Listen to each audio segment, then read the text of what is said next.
Hello students, welcome to फ्यूक्यू education. मैं हूं आपका अमूल सर और आज हम पढ़ने वाले हैं क्लास 12 फिजिक्स का चैप्टर 5 मैग्नेटिज्म एंड मैटर, जिसमें हम कवर करेंगे MCQ, short answer types question and long answer types question को। तो स्टूडेंट्स, स्टार्ट करते हैं आज का सेशन एमसीक्यू के साथ। तो आज का फर्स्ट क्वेश्चन हमारा है, the repulsive force between the two magnetic force pole is F if the distance between the pole and each pole strength is double, the repulsive force will become। ठीक है, तो स्टूडेंट्स इस question में वो बोल रहा है कि जो फोर्स है, repulsive force between the poles जो अप्लाई हो रहा है, उसके बीच में अगर हम पोल्स को भी, हम पोल स्ट्रेंथ जो है उसको भी हम डबल कर दें और उसका जो डिस्टेंस है उसको भी हम क्या कर दें, डबल कर दें। ठीक है, तो फोर्स के ऊपर क्या इफेक्ट पड़ेगा। तो स्टूडेंट्स आपको मालूम है भाई, कूलम्स लॉ अगर हम देखें तो F is proportional to m1 into m2 upon d square. ये हमारे पास फॉर्मूला होता है और इस फॉर्मूले के बेस पे अगर अपन देखें तो according to question the distance between the pole जो है वो डबल हो रही है। तो distance between the pole double हो रही है, दैट इज d डैश जो है इज इक्वल्स टू 2d के। ओके, एंड पोल स्ट्रेंथ को भी डबल हो रहा है, दैट इज m1 जो है is equals to m1 dash को अगर अपन देखें तो ये हो जाएगा 2m1 के, m2 डैश जो हो जाएगा इज इक्वल्स टू 2m2 के। ओके, तो स्टूडेंट जब हम यहाँ पे वैल्यू पुट करें तो F इज प्रोपोर्शनल टू, अगर हम F डैश के अकॉर्डिंग यूज करें इसको, तो न्यू फोर्स जो लगेगा F dash is equals to, ये हो जाएगा 2m1 into 2m2 upon 2d square.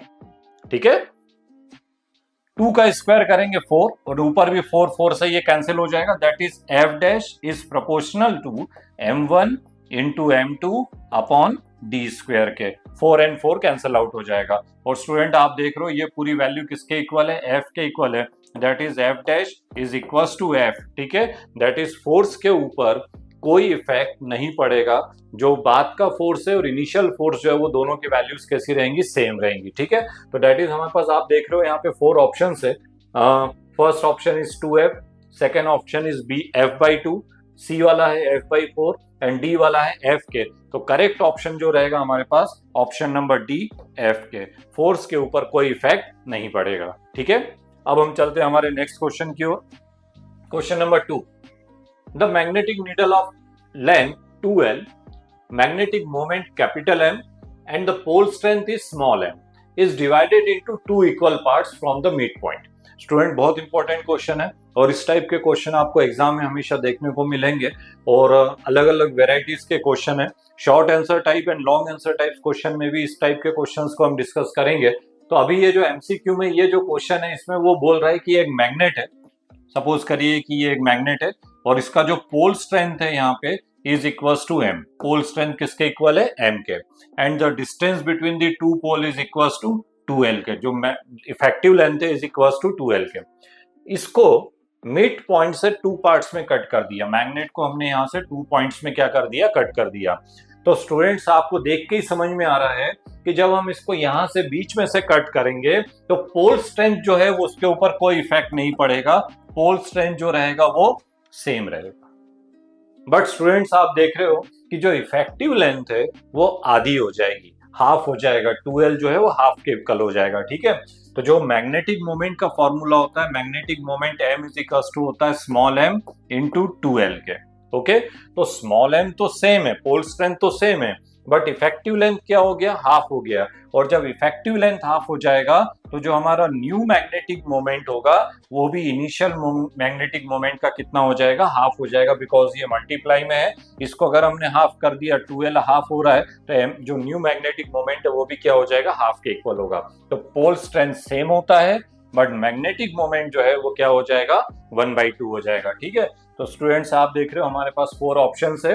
इन 4 ऑप्शंस में आप देख रहे हो कि जो ऑप्शन नंबर C है उसमें आप देखेंगे कि मैग्नेटिक मोमेंट m/2 है और पोल स्ट्रेंथ जो है वो m के इक्वल है, दैट इज इसका करेक्ट ऑप्शन रहेगा option number C m/2 and m के। ओके, तो ये था हमारा क्वेश्चन नंबर 2। अब हम चलते हैं हमारे नेक्स्ट क्वेश्चन की ओर, क्वेश्चन नंबर 3 की ओर। और हमारा जो क्वेश्चन नंबर 3 है, the unit of magnetic field is. ठीक है, क्वेश्चंस एग्जाम में यूनिट्स के ऊपर, डायमेंशनल फॉर्मूलेस के ऊपर बहुत सारे क्वेश्चंस आपको मिलेंगे और उसके लिए सबसे इंपॉर्टेंट चीज है कि अगर आपको फॉर्मूला याद है फॉर्मूला आता है तो आप उसको इजीली उसको सॉल्व कर सकते हो। तो unit of magnetic field is, और हमारे पास 4 ऑप्शंस है। सबसे पहले तो आपको इस ऑप्शंस की तरफ ध्यान देखना है कि ऑप्शंस किस फॉर्म में दिए हुए हैं, क्योंकि एक ही फिजिकल क्वांटिटीज के बहुत सारी यूनिट्स होती है। मैग्नेटिक फील्ड की भी आप देख रहे हो कि वैसे देखा जाए तो 5 यूनिट्स होती है, newton upon ampere into metre, weber per metre square, tesla, CGS में ऑर्स्टेड एंड गॉस। ठीक है, तो यहाँ पे हम देख रहे हैं कि यहाँ पे जो यूनिट्स है वो न्यूटन, एम्पियर, मीटर के फॉर्म में दी हुई है। ठीक है, तो हमें उस फॉर्म में इसको कैलकुलेट करना है। तो सबसे पहले हम देखते हैं कि जो लॉरेंज फोर्स हमने देखा है, लॉरेंज फोर्स का फॉर्मूला होता है F equals to IBL sine theta. ये लॉरेंज फोर्स का formula F equals to IBL sine theta के। ठीक है, इफ थीटा इजिकल्स टू 90 तो साइन 90 1 हो जाएगा, और उस केस में F की वैल्यू हो जाएगी किसके इक्वल हो जाएगी, IBL के। ठीक है, I for current, B means intensity and L means length. हमें मैग्नेटिक फील्ड इंटेंसिटी की वैल्यू फाइंड करनी है, यूनिट फाइंड करना है। तो B is equals to F upon I into L के। ठीक है, B का वैल्यू फाइंड करना है तो I और L को हम नीचे ले जाएंगे। तो यहाँ पे डिनोमिनेटर में हम इसको ट्रांसफर करेंगे, तो F की यूनिट क्या होती है, न्यूटन, करंट का यूनिट हो जाएगा एम्पियर, और लेंथ का यूनिट हो जाएगा मीटर। ठीक है, तो unit of intensity is newton upon ampere into metre के। ठीक है, तो हमारे पास ये 4 ऑप्शंस है, और स्टूडेंट आप देख रहे हो ऑप्शन नंबर ए जो है newton upon ampere into metre, ये वाला जो ऑप्शन नंबर ए जो है वो इसका करेक्ट ऑप्शन होगा। ठीक है, तो इस तरीके से अगर आपको फॉर्मूला याद है तो आप किसी भी क्वांटिटी की यूनिट्स को इजीली कैलकुलेट कर सकते हो। ठीक है, अब हम चलते हैं हमारे नेक्स्ट क्वेश्चन की ओर। एंड देन हमारा नेक्स्ट क्वेश्चन है, the magnetic moment of length 10 centimetre and pole strength 4.0 ampere, m will be. ठीक है, तो ampere into metre will be. ठीक है, तो हमारे पास मैग्नेटिक मोमेंट जो है उसकी लेंथ हमारे पास गिवन है, कितनी दी हुई है, 10 सेंटीमीटर है। मैग्नेटिक मोमेंट कैपिटल M से रिप्रेजेंट करते हैं, capital M is equals to given है 10 सेंटीमीटर। ओके, 10 सेंटीमीटर को अगर हम मीटर में कन्वर्ट कर दे तो इज इक्वल्स टू 0.1 मीटर के। ठीक है, पोल स्ट्रेंथ हमारे पास गिवन है, पोल स्ट्रेंथ की value small m is equals to हमारे पास गिवन है 4.0 एम्पियर इंटू मीटर के। ठीक है, एम्पियर इंटू मीटर के। तो इस केस में हमें यहाँ पे क्या कैलकुलेट करना है, इसमें हम कैलकुलेट करेंगे मैग्नेटिक मोमेंट को। किसको कैलकुलेट करना है, मैग्नेटिक मोमेंट। यहाँ पे मैग्नेटिक मोमेंट की ये जो वैल्यूज दी हुई है ये लेंथ गिवन है, magnetic moment of length 10 centimetre है, तो L is equals to 10 centimetre दिया हुआ है, दैट इज 0.1 मीटर हो जाएगा। तो मैग्नेटिक मोमेंट का फॉर्मूला होता है capital M is equals to होता है स्मॉल m इंटू 2L के। ठीक है ना, 2L मीन्स इफेक्टिव लेंथ है, हम इसको 2L के इक्वल भी ले सकते हैं, 2L इज इक्वल्स टू 0.1 हो जाएगा। ठीक है, तो magnetic moment small m is equals to 4.0 and 2L का वैल्यू कितना हो जाएगा, 0.1 के। ठीक है, एंड 4.0 इंटू 0.1 करेंगे तो आप देखोगे यहाँ पे आंसर आएगा 0.4 कैपिटल M का वैल्यू। ठीक है, और कैपिटल M मैग्नेटिक मोमेंट है तो इसका जो यूनिट होता है वो होता है एम्पियर इंटू मीटर स्क्वायर के। तो जो करेक्ट ऑप्शन आप देख रहे हो 0.4 एम्पियर इंटू मीटर स्क्वायर। तो आप हमारे पास 4 ऑप्शन यहाँ पे गिवन है, एंड ऑप्शन नंबर डी जो आप देख रहे हो 0.4 एम्पियर इंटू मीटर स्क्वायर, ये इसका करेक्ट ऑप्शन होगा। ठीक है, तो capital M is equals to होता है स्मॉल m इंटू 2L के। ओके, चलते हैं हमारे नेक्स्ट क्वेश्चन की ओर। Question number 5, a 250 turns rectangular coil of length 2.1 centimeter and width 1.25 centimeter। एक रेक्टेंगुलर कॉइल है और रेक्टेंगुलर कॉइल की लेंथ हमारे पास गिवन है 250, जो नंबर ऑफ टर्न्स जो है वो 250 है। ठीक है, लेंथ हमारे पास है 2.1 सेंटीमीटर, विड्थ हमारे पास गिवन है 1.25 centimetre. Okay, carry a current 85 micro ampere, current जो पास हो रहा है उसमें वो 85 माइक्रो एम्पियर। माइक्रो को अगर हम एम्पियर में कन्वर्ट करें तो आप देखेंगे 85 इंटू 10⁻⁻⁻6 एम्पियर के। Okay, and subjected to a magnetic field of strength 0.85 tesla. Tesla जो है वो मैग्नेटिक फील्ड है, तो magnetic field B is equals to हमारे पास गिवन है 0.85 टेस्ला के। ठीक है, तो work done for rotating the coil by 180 degree हमें कैलकुलेट करना है। कितने डिग्री के लिए? 180 डिग्री के लिए। तो थीटा की वैल्यू कितनी है? 180 डिग्री। ओके, हमें वर्क डन कैलकुलेट करना है। स्टूडेंट, वर्क डन का फॉर्मूला होता है W is equals to mb1 minus cos theta. W is equals to mb1 minus cos theta के, ठीक है, where theta means angle. Angle हमारे पास गिवन है 180 डिग्री। यहाँ पे 180 अगर हम पुट कर दें तो यहाँ पे आप देखेंगे जब यहाँ पे 180 पुट करेंगे तो cos 180 की वैल्यू -1 होती है, माइनस माइनस प्लस हो जाएगा, तो W इज इक्वल्स टू ये हो जाएगा 2 MB का। बट स्टूडेंट्स, आप देख रहे हो कि यहाँ पे इतनी सारी वैल्यूज है और कैपिटल M हमारे पास गिवन नहीं है। तो एक फॉर्मूला होता है, आपने देखा होगा उसमें कि M is equals to NIA। Magnetic moment का फॉर्मूला होता है, magnetic moment is equals to N into I into A के, where N means number of turns, I means current and A means area of coil, ठीक है। तो जब हम यहाँ पे वैल्यू पुट करें तो work done W is equals to हो जाएगा 2 इंटू NIA इंटू B के, ठीक है स्टूडेंट्स। तो ये फॉर्मूला हमारे पास रहेगा और इसमें हम वैल्यू पुट करेंगे तो हमारे पास इसका आंसर मिलेगा, ठीक है। तो W इज इक्वल्स टू हो जाएगा 2 इंटू NIA इंटू B के, ठीक है। तो सबसे पहले इसमें हम वैल्यू पुट करते हैं, W is equals to 2 NIA into B के, ठीक है। तो work done W 2 into N means what, number of turns given है हमारे पास कितना है 250, तो ये हो जाएगा 250 के। I मीन्स करेंट, करंट हमारे पास है 85 into 10 raise to the power -6, 85 into 10 raise to the power -6।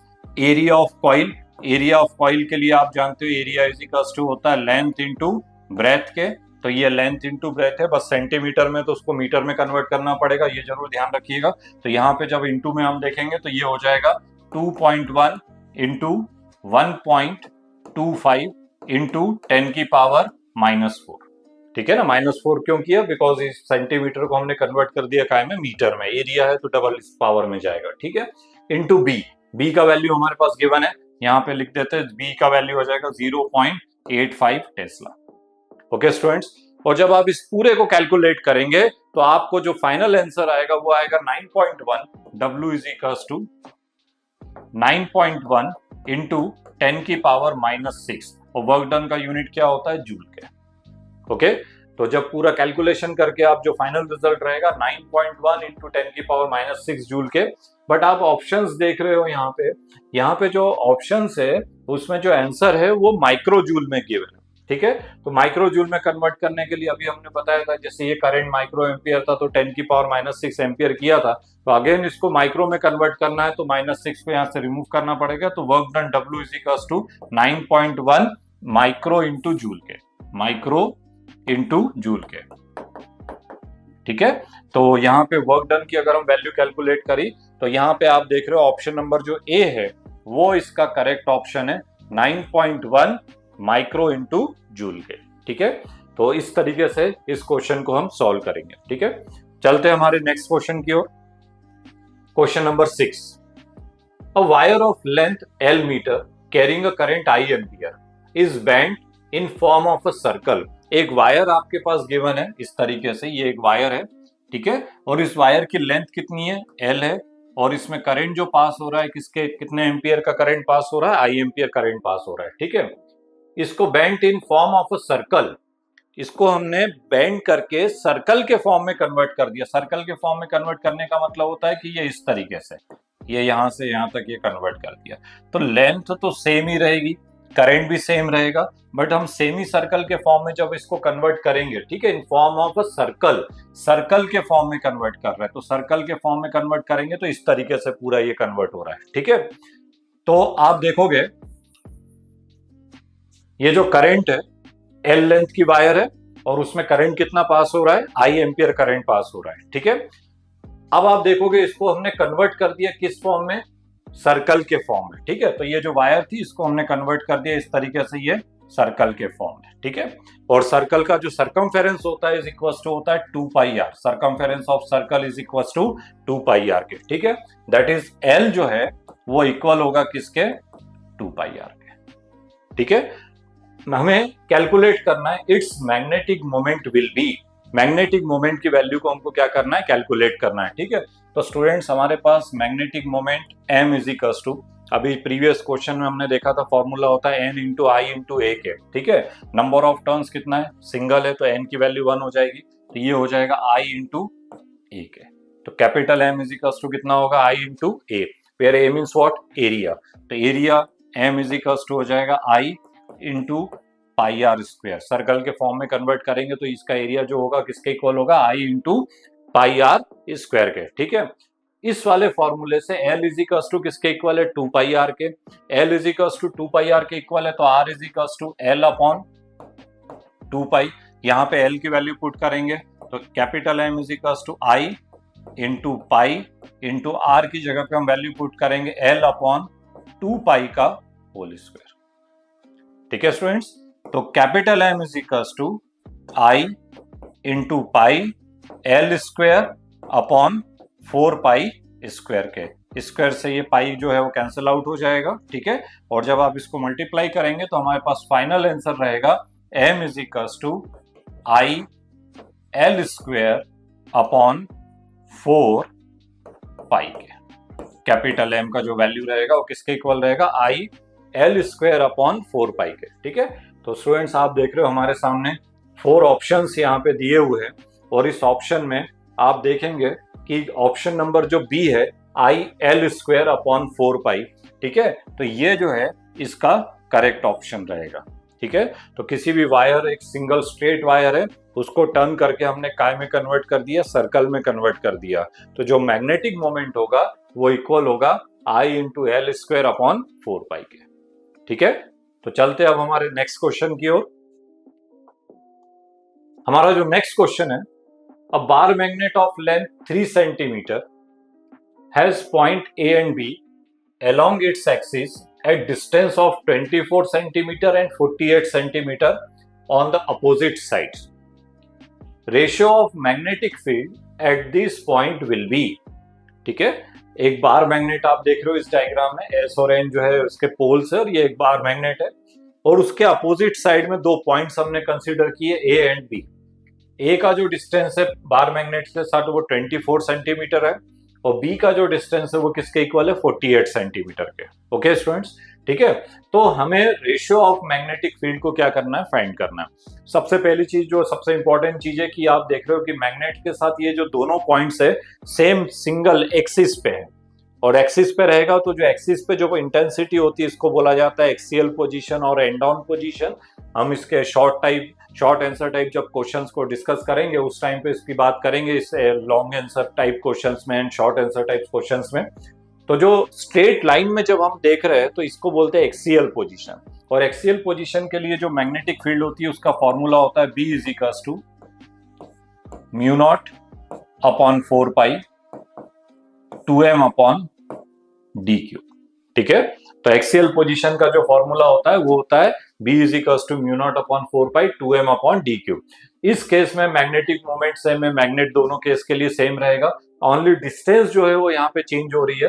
तो B और D में जो रिलेशन होता है B is proportional to 1 upon d cube, that is ये दोनों एक दूसरे के इनवर्सली प्रोपोर्शनल है। हमें रेशियो फाइंड करना है तो हम इसको इस फॉर्म में भी लिख सकते हैं, B1 upon B2 is equals to D2 cube upon D1 cube.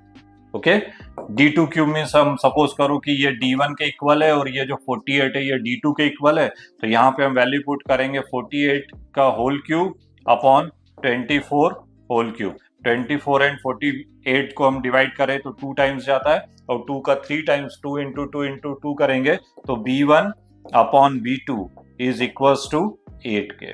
ठीक है, तो जो इंटेंसिटी ऑफ मैग्नेटिक फील्ड का जो रेशियो होगा वो किसके इक्वल होगा, 8 के। तो ऑप्शन नंबर ए जो है वो इसका करेक्ट ऑप्शन होगा। इसका जो मैग्नेटिक फील्ड का जो रेशियो रहेगा इज इक्वल्स टू 8 के। ठीक है स्टूडेंट्स, तो ये था हमारा क्वेश्चन नंबर 7। अब हम चलते हैं हमारे नेक्स्ट क्वेश्चन की ओर, और हमारा जो नेक्स्ट क्वेश्चन है, a short bar magnet place with its axis at 30 degree with a uniform external magnetic field of 0.16 tesla के experience a torque of magnitude 0.032 joule के. The magnetic moment of the bar magnet will be. हमें इसमें क्या calculate करना है, magnetic moment की value को find करना है. ठीक है, तो स्टूडेंट सबसे पहले हम देख लेते हैं. एंगल हमारे पास गिवन है, कितना गिवन है, 30 डिग्री एंगल गिवन है. ठीक है, एक्सटर्नल मैग्नेटिक फील्ड 0.16 टेस्ला के, that is B is equals to हमारे पास गिवन है 0.16 tesla. Experience a torque of magnetic experience a torque of magnitude of 0.032 joule के. ठीक है, तो टॉर्क की वैल्यू हमारे पास गिवन है 0.032 जूल. ओके, हमें मैग्नेटिक मोमेंट की वैल्यू को फाइंड करना है, कैपिटल एम की वैल्यू को हमें कैलकुलेट करना है. ओके, तो टॉर्क का फॉर्मूला होता है टॉर्क इज इक्वल्स टू होता है एम बी साइन थीटा के. ठीक है, हमें कैपिटल एम की वैल्यू फाइंड करनी है, that is tau upon B into sine theta के. टॉर्क का वैल्यू गिवन है हमारे पास कितना है 0.032. बी की वैल्यू गिवन है हमारे पास, बी हमारे पास 0.16 है. बी इज इक्वल्स टू यहाँ पे आप देख रहे हो बी की वैल्यू है 0.16 टेस्ला के. ठीक है, 0.16 टेस्ला इंटू साइन थीटा की वैल्यू हमारे पास गिवन है, कितने गिवन है, 30 डिग्री, साइन 30. ठीक है, साइन 30 की वैल्यू जो होती है इज इक्वल्स टू 1/2 के इक्वल हो जाएगी, और 1/2 के इक्वल हो जाएगी. इसको जब हम कैलकुलेट करेंगे 16 है, 16 से 0.32 को कैलकुलेट करेंगे तो 0.2 रहेगा, नीचे 1/2 है, उसको ऊपर ट्रांसफर करेंगे तो 0.2 इंटू 2 इज इक्वल्स टू 0.4. तो जो हमारे पास मैग्नेटिक मोमेंट आएगा इज इक्वल्स टू 0.4 के. ठीक है, और स्टूडेंट्स यहाँ पे आप सबसे इंपॉर्टेंट चीज जो यहाँ पे देखनी है वो यूनिट्स पे भी ध्यान रखना है. तो यहाँ पे ये यूनिट्स जो है वो जूल पर टेस्ला दिया हुआ है. ठीक है, तो आप भी देख रहे हो कि जो टॉर्क होता है, टॉर्क का यूनिट क्या होता है, न्यूटन इंटू मीटर के, and newton into metre is equals to joule के होता है. और मैग्नेटिक इंटेंसिटी की जो यूनिट होती है वो किसके इक्वल होती है, टेस्ला के. तो यूनिट आएगा जूल पर टेस्ला के. तो मैग्नेटिक मोमेंट का जो यूनिट होगा जूल पर टेस्ला. तो correct option is 0.4 joule per tesla. तो ये जो 4 ऑप्शंस हमारे पास है उसमें ऑप्शन नंबर बी जो है वो इस क्वेश्चन का करेक्ट ऑप्शन रहेगा, 0.4 जूल पर टेस्ला के. ठीक है, तो ये था हमारा क्वेश्चन नंबर 8. हमारा जो नेक्स्ट क्वेश्चन है, a bar magnet is placed in the position of stable equilibrium in a uniform magnetic field of induction B if it is rotated through an angle of 180 degree, then the work is, हमें work done की value को क्या करना है, find करना है.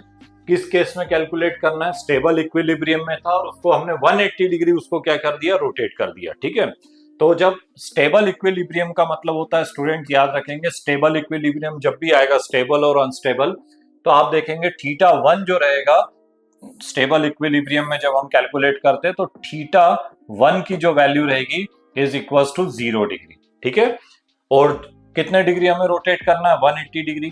तो theta 2 जो रहेगा इज इक्वल्स टू हो जाएगा 180 डिग्री का. ठीक है, अब हमें वर्क डन को कैलकुलेट करना है. तो work done W is equals to MB. ठीक है, हमने अभी फॉर्मूला देखा था वर्क डन के लिए, तो W is equals to MB. ये हो जाएगा cos theta 1 minus cos theta 2.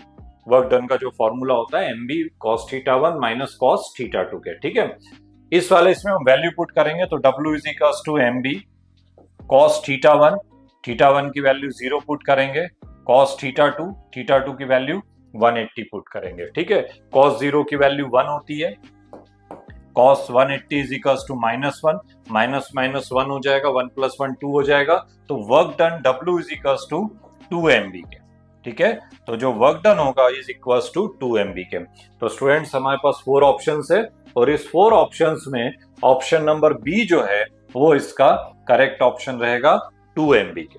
Okay, तो ये था हमारा क्वेश्चन नंबर 9 जिसका करेक्ट आंसर रहेगा W is equals to 2 MB के, where M means magnetic moment and B means intensity. Okay, चलते हैं हमारे नेक्स्ट क्वेश्चन की ओर. The relative permeability of an iron is 5500. ठीक है, then its magnetic susceptibility will be. तो स्टूडेंट्स इसके लिए एक फॉर्मूला होता है रिलेटिव परमिबिलिटी के लिए, म्यू आर जो रहता है, mu r means what, relative permeability is equals to 1 plus psi m. ठीक है ना, मैग्नेटिक सस्पेंसिबिलिटी को एक्स एम से रिप्रेजेंट करेंगे, साई एम से रिप्रेजेंट करेंगे। ठीक है, रिलेटिव परमिबिलिटी गिवन है, कितनी है 5500, तो यहाँ पे हम वैल्यू पुट करेंगे 5500 is equals to 1 plus psi m. हमें साई एम की वैल्यू फाइंड करनी है, 1 इधर चला जाएगा तो 5500 माइनस 1 के। ठीक है, दैट इज इसका जो आंसर रहेगा वो रहेगा 5499। ठीक है ना, तो जो आप देख रहे हो हमारे पास 4 ऑप्शंस है, उसमें ऑप्शन नंबर डी जो है वो इसका करेक्ट ऑप्शन रहेगा 5499। ठीक है, तो स्टूडेंट्स ये फॉर्मूला याद रखिएगा और इसके बेस पे हम कोई भी क्वेश्चन आएगा उसको हम कैलकुलेट कर सकते हैं। ठीक है, तो अब हम चलते हैं हमारे नेक्स्ट क्वेश्चन की ओर, और हमारा जो नेक्स्ट क्वेश्चन है, निकल show ferromagnetic property at room temperature. If the temperature is increased beyond Curie temperature, then it will show। ठीक है, तो जो निकिल होता है, सबसे पहले तो जो मैग्नेटिक सब्सटेंस होते हैं स्टूडेंट्स, उसको मैग्नेटिक प्रॉपर्टीज के बेस पे 3 कैटेगरीज में डिवाइड किया हुआ है। एक होता है डायमैग्नेटिक सब्सटेंस, फेरोमैग्नेटिक सब्सटेंस, और एक होता है आपका पैरामैग्नेटिक सब्सटेंस। तो 3 टाइप के उसको 3 पार्ट्स में डिवाइड किया हुआ है, और इस पे बहुत सारे क्वेश्चंस आपको एग्जाम में देखने को मिलेंगे। जो निकिल होता है उसकी जो बेसिक प्रॉपर्टी होती है रूम टेम्परेचर पे, वो किसको रिप्रेजेंट करती है, फेरोमैग्नेटिक प्रॉपर्टीज को शो करती है। ठीक है, बट जब on increasing the temperature beyond Curie temperature, ठीक है ना, तो it will show paramagnetic properties. ठीक है, तो जब निकिल का हम टेम्परेचर हम इंक्रीज करेंगे तो वो किसके जैसे, किसकी प्रॉपर्टीज को शो करेगा, पैरामैग्नेटिज्म को शो करेगा। तो इसका जो करेक्ट ऑप्शन रहेगा वो रहेगा ए, पैरामैग्नेटिज्म। रूम टेम्परेचर पे निकिल जो रहता है वो फेरोमैग्नेटिक प्रॉपर्टीज को शो करता है, but on increasing the temperature वो पैरामैग्नेटिक प्रॉपर्टीज को क्या करेगा, शो करेगा। ठीक है, तो स्टूडेंट्स ये थे हमारे आज के एमसीक्यूज, जिसमें हमने चैप्टर 5 मैग्नेटिज्म एंड मैटर के एमसीक्यूज को देखा, और कोशिश की है कि जितने टॉपिक्स है उसको हम एक एक बार कवर कर सके, जिससे आपको एक आइडिया मिल सके कि एग्जाम में किस टाइप के क्वेश्चंस आपसे पूछे जा सकते हैं। तो कैसा लगा आपको ये वीडियो, कमेंट्स बॉक्स में जरूर लिखिएगा। और हमारा जो चैनल है इसमें आपको डिफरेंट सब्जेक्ट्स और डिफरेंट टॉपिक्स के बहुत सारे वीडियोस मिलेंगे, जो आपको एग्जाम को प्रिपेयर करने के लिए, एग्जाम के लिए बहुत हेल्पफुल रहेंगे। तो प्लीज हमारे इस चैनल को सब्सक्राइब करिए, जितने भी वीडियोस है वो जल्दी से जल्दी आपको मिल सके, और अपने फ्रेंड्स के साथ इसको शेयर जरूर करिएगा, उनको भी इनका बेनिफिट मिल सके। तो मिलते हैं हमारे नेक्स्ट वीडियो में शॉर्ट आंसर टाइप्स क्वेश्चन के साथ। Thank you.